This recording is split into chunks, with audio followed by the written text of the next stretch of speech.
5 வருஷம் கழிச்சு ரிலீஃப். அஷ்டம சனி முடிந்து குடும்பத்தில் இருக்கும் பிரச்சனைகளுக்கு விமோசனம் கிடைக்கும். இழந்த வேலை வாய்ப்பை பெரும் யோகம் ஏற்படும். நல்ல நண்பர்கள், நல்ல பார்ட்னர்ஸ், நல்ல ஒரு ஃப்ரெண்டை உங்களுக்கு அறிமுகப்படுத்துவார். அந்த ஹோப் கொடுக்கக்கூடிய நபர் இப்பொழுது அறிமுகமாகக்கூடிய நேரம். குறிப்பாக வெற்றிகள் வரக்கூடிய நேரம். இழந்த பணம் திரும்பி வரத்துக்கு முயற்சி எடுக்கலாம்.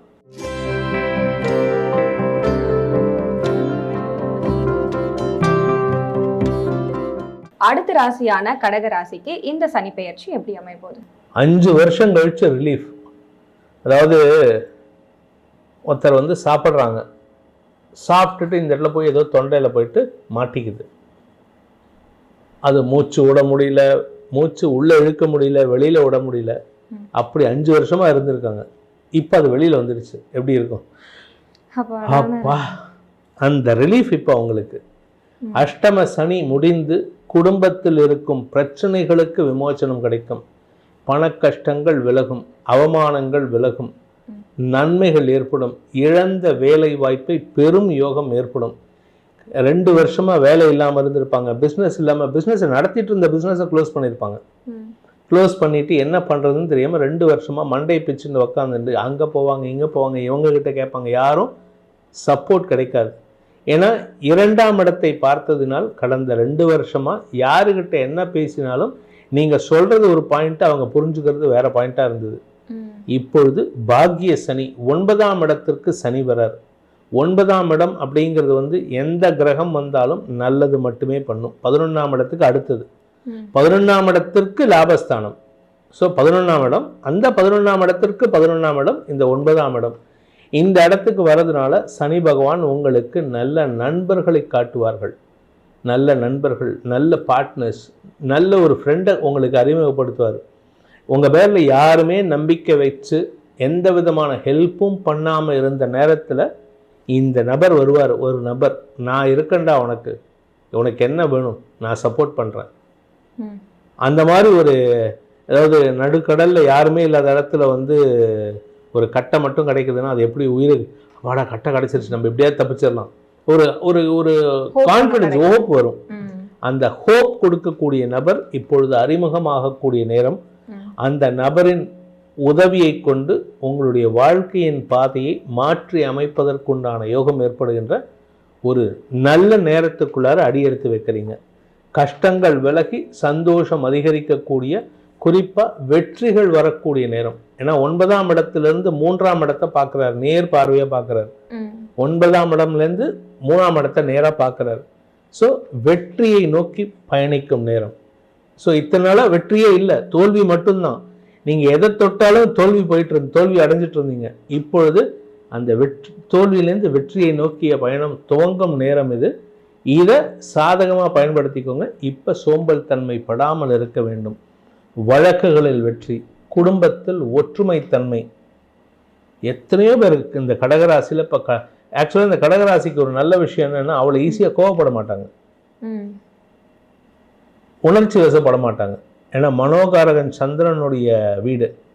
உணர்ச்சி வசப்படுவாங்களே தவிர கோவப்பட்டு பேச மாட்டாங்க. அது உணர்ச்சி வசப்படுறதுன்னா இமோஷ்னலாக டிஸ்டர்ப் ஆவாங்க.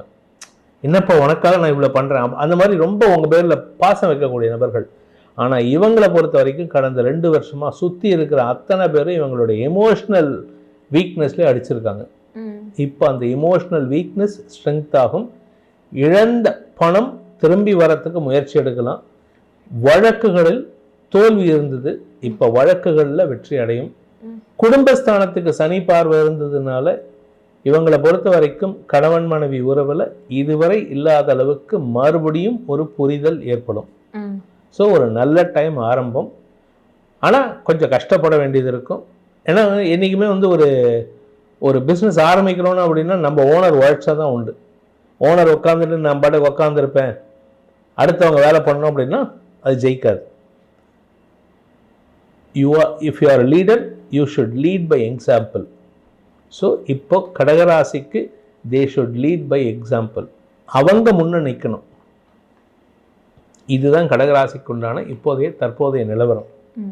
அப்போ படிக்கக்கூடிய மாணவர்களுக்கு இதுவரை இருந்து வந்த ஆரோக்கிய குறைபாடோ இல்லை குடும்பம் சார்ந்த பிரச்சனைகளோ இனி இருக்காது. அதனால் உடம்புலையும் புத்துணர்ச்சி இருக்கும், மனசுலையும் புத்துணர்ச்சி இருக்கும், குடும்பத்திலையும் ஒற்றுமைத்தன்மை ஏற்படும். இதனால் படிப்பில் ஆர்வம் அதிகரித்து படிப்பின் மூலமாக வருமானம் ஏற்படுறதுக்கு வாய்ப்பு இருக்குது. படிப்பும் வரும், படிப்பு மூலமாக வருமானமும் வரும். ஸோ படிக்கிற போதே சம்பாதிக்கக்கூடிய யோகம் இப்பொழுது இருக்குது.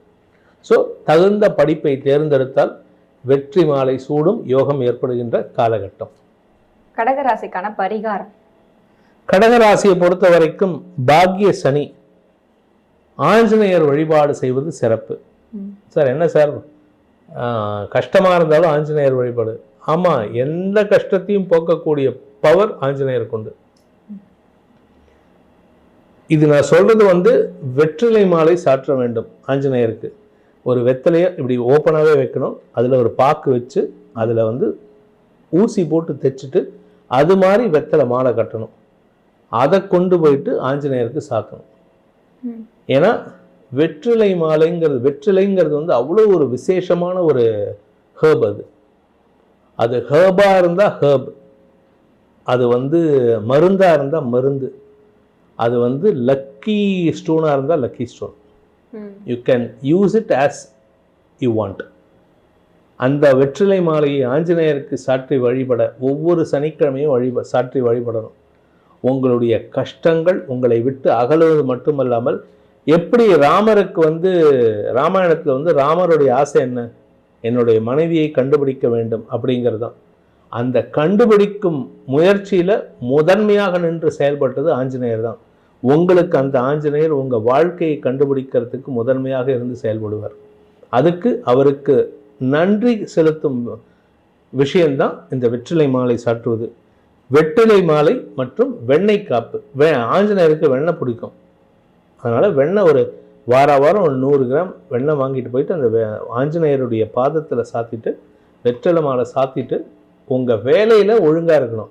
நான் வெத்தலை மாலை சாத்திட்டேன், வெண்ணெய் காப்பு சாத்திட்டேன், நான் வேலை பண்ண மாட்டேன், பிஸ்னஸ் பண்ண மாட்டேன், இவர் பணம் கொடுக்குறாரு, இந்த பணத்தை வாங்கி நான் டெபாசிட் பண்ணி வச்சுப்பேன், அதெல்லாம் பண்ணக்கூடாது. நீங்கள் செய்யக்கூடிய வேலைக்கு நல்ல பலனை கொடுக்கறதுக்கு தான் ஆஞ்சநேயருக்கு உண்டான மரியாதை. நான் வேலையெல்லாம் பண்ண மாட்டேன், இதெல்லாம் லஞ்சம் கொடுக்குறேன், எனக்கு வேலை பண்ண, எனக்கு பணத்தை கொடுன்னு கேட்டால் கொடுக்க மாட்டார். தெய்வம் உங்களுடைய உழைப்புக்கு உண்டான ஊதியத்தை கொடுக்கும். அதுக்கு தான் பரிகாரமே தவிர, நான் வீட்டில் சும்மா இருப்பேன், வேலை பண்ண மாட்டேன், தூங்கின்னு இருப்பேன், ஆனால் ஆஞ்சநேயருக்கு நான் வெத்தலை மாலை மட்டும் சாத்திடுறேன் அப்படின்னு சொன்னால் அவர் வெத்தலை மாலை வாங்கி போட்டு யாருக்காவது கொடுத்துட்டு போயிட்டே இருப்பார். உனக்கு பண்ணணுங்கிற அவசியம் இல்லை.